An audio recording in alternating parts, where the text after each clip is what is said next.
Wahabi, bahwa Wahabi ini adalah tanduk setan, adalah fitnah akhir zaman.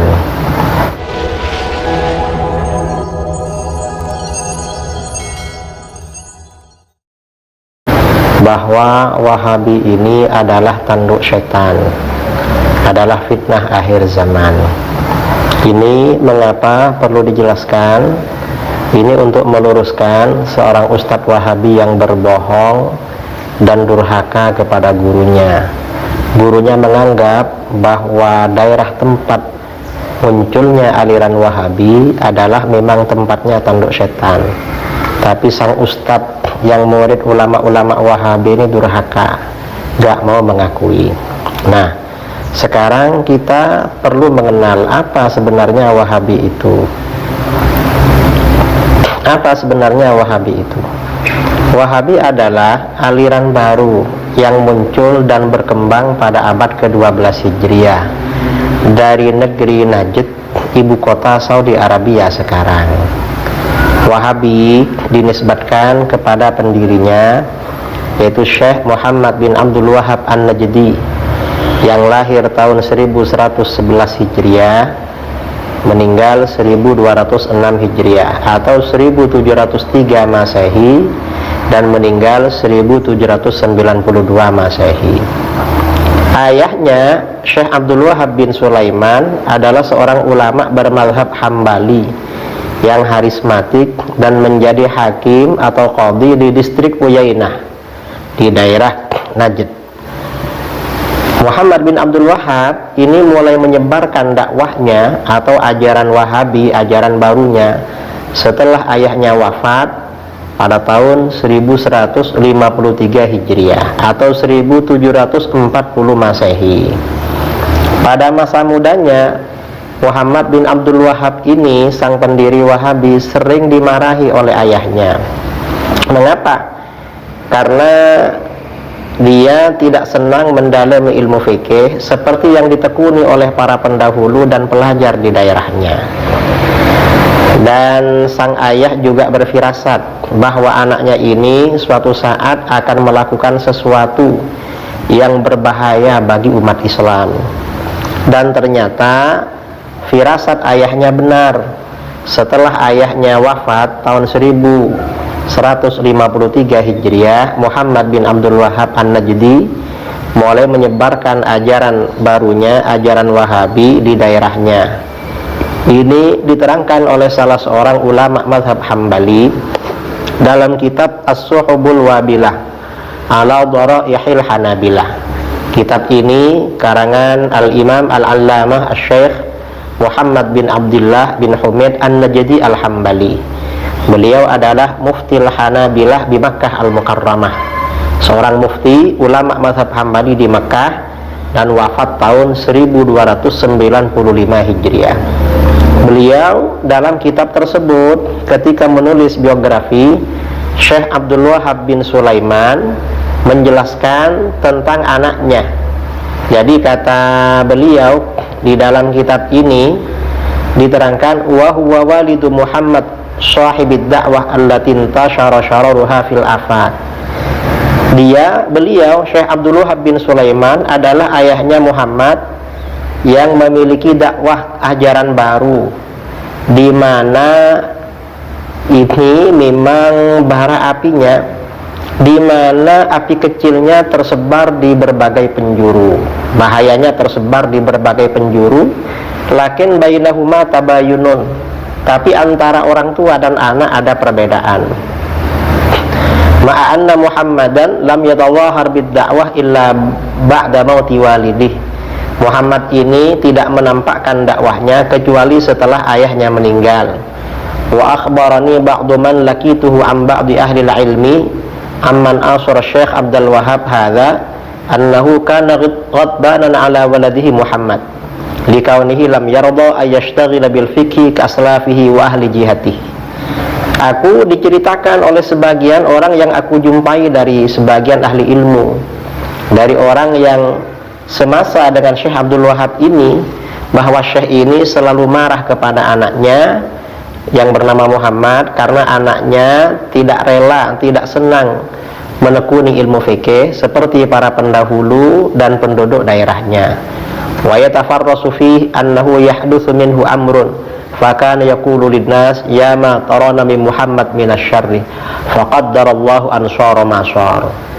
Dan ayah ini berfirasat bahwa akan terjadi sesuatu dari sang anak. Dia berkata kepada orang-orang, hati-hati, hati-hati kalian akan melihat keburukan dari Muhammad anakku. Maka Allah mentakdirkan sang anak ini menjadi apa yang ia menjadi padanya, artinya menjadi pemimpin aliran sesat. Nah, perlu diketahui saudara, Wahabi ini adalah aliran yang muncul pertama kali di daerah Najd, daerah dataran tinggi yang terletak di arah timur kota Madinah. Dalam beberapa hadis sahih telah dijelaskan bahwa Najd atau arah timur kota Madinah adalah tempat munculnya berbagai kegoncangan, munculnya berbagai fitnah, dan tempat munculnya tanduk setan. Misalnya Imam Bukhari dalam sahihnya menulis bab berjudul Bab qaulin Nabi sallallahu alaihi wasallam al-fitnatu min qibalil masyriq. Bab ini menjelaskan sabda Nabi sallallahu alaihi wasallam bahwa fitnah akan muncul dari arah timur, arah terbitnya matahari. Dasarnya mana? An Ibnu Umar radhiyallahu anhuma anin Nabi sallallahu alaihi wasallam annahu qama ila jambil mimbar faqal al fitnatu hahuna, al fitnatu hahuna min haitsu yatlu'u qarnu syaitan atau qala qarnu syamsi. Dari Ibnu Umar radhiyallahu anhuma, dari Nabi sallallahu alaihi wasallam, bahwa beliau berdiri di atas mimbar, lalu beliau bersabda, fitnah dari sana, fitnah dari sini, fitnah dari sini, dari tempat di mana tanduk setan itu muncul, atau dari tempat di mana tanduk matahari itu muncul. Hadis rawahul Bukhari dan At-Tirmidzi. Dan di dalam hadis lain Rasulullah SAW itu menunjuk ke arah timur kota Madinah. Kemudian dalam hadis lain An Ibnu Umar radhiyallahu anhuma, dari Ibnu Umar radhiyallahu anhuma, annahu sami'a Rasulullah sallallahu alaihi wasallam wa huwa mustaqbilun al-masyriq yaqul. Ibnu Umar mendengar Rasulullah sallallahu alaihi wasallam, beliau menghadap ke arah timur, ke arah tempat terbitnya matahari, beliau bersabda, ala innal fitnata hahuna min haitsu yatlu'u qarnu syaitan. Ingat, sesungguhnya fitnah itu ada di sini, dari tempat munculnya tanduk setan. Beliau menghadap ke arah timur. Kemudian hadis berikutnya juga dalam Bukhari, An Ibnu Umar radhiyallahu anhu maqal. Ibnu Umar berkata, zakaran Nabi sallallahu alaihi wasallam. Nabi sallallahu alaihi wasallam menyebutkan atau berzikir atau bersabda, Allahumma barik lana fi sya'mina, Allahumma barik lana fi yamanina. Ya Allah, berikanlah keberkahan bagi kami di negeri Syam kami. Ya Allah, berikanlah bagi kami keberkahan di negeri Yaman kami. Qalu, orang-orang berkata, wa fi najdina, doakan pula keberkahan bagi Najd, bagi kami.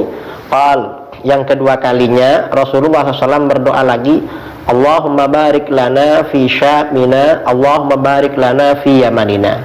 Rasulullah hanya mendoakan keberkahan bagi negeri Syam dan negeri Yaman. Lalu yang kedua kalinya sahabat berkata, ya Rasulullah wa fi najdina, hai Rasulullah, negeri Najd juga doakan berkah. Fa'adhunnuhu, aku mengira qala fi tsalitsah. Nabi SAW berkata pada ketiga kalinya setelah berdoa ketiga kali, dan ketika orang-orang minta Najd didoakan, beliau bersabda, hunaka zalazilu wal fitan wa biha yatlu'u qarnu syaitan. Di sana itu tempatnya banyak kegoncangan dan banyak fitnah-fitnah, dan di sana akan muncul si tanduk setan. Nah, dari beberapa hadis ini, tanduk setan itu di satu riwayat munculnya di arah timur kota Madinah.